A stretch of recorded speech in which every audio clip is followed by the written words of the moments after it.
Assalamualaikum warahmatullahi wabarakatuh. Perkenalkan, nama saya Kamili Lydia dengan NIM 3090200000243 dari kelas C Fakultas Ilmu Keperawatan Unisula. Di sini saya akan menjelaskan hasil mapping saya, yaitu mengenai tentang abortus. Berikut saya akan menjelaskan.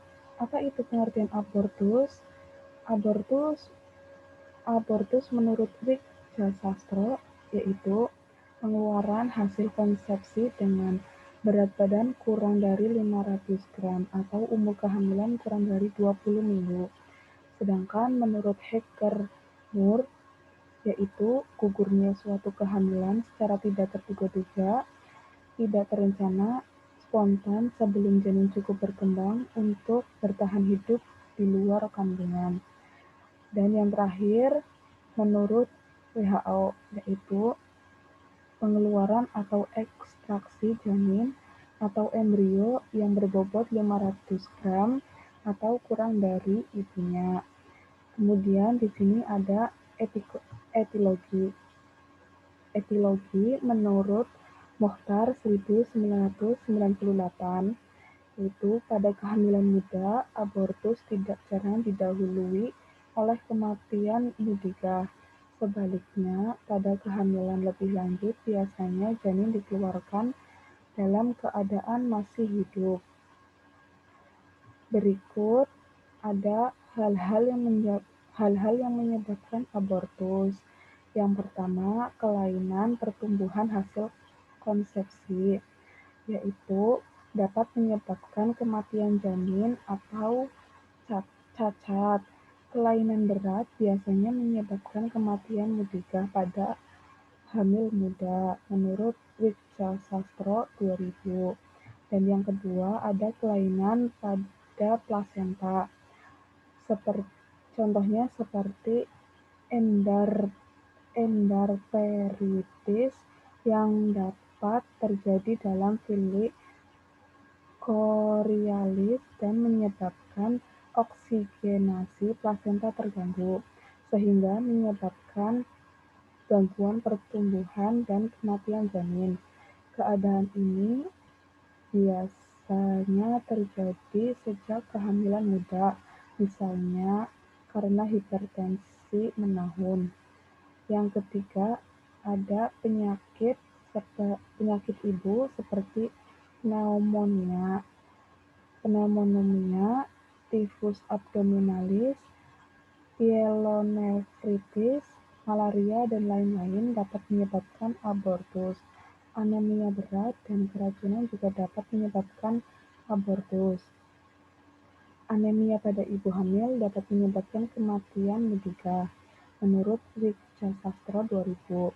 Hemoglobin dalam darah berperan penting dalam pengangkutan O2, sekaligus ikut serta dalam pengangkutan CO2 dan menentukan kapasitas penyangga darah, menurut Sherwood 2001. Apabila oksigen terganggu, dapat menyebabkan gangguan pertumbuhan dan kehamilan janin. Pada penderita anemia dengan kadar hemoglobin kurang dari 9,2 gram persen didapatkan jumlah estriol subnormal. Makin berat anemianya, makin jelas penurunan kadar estriolnya. Gawat janin 2 kali lebih banyak pada kelompok anemia yang disertai penurunan estriol dibanding yang tidak anemia. Lebih tidak menguntungkan lagi bila disertai penyakit lain, seperti gagal ginjal yang kronis. Keadaan anemia ini dapat menyebabkan hipoksia intrauterin. Hal ini yang menyebabkan kematian prenatal akibat gangguan perfusi dan oksigen. Gawat janin pada persalinan atau kematian intrapartum lebih mudah terjadi, menurut Sugijanto 1977. Dan yang keempat, ada kelainan traktus genitalis.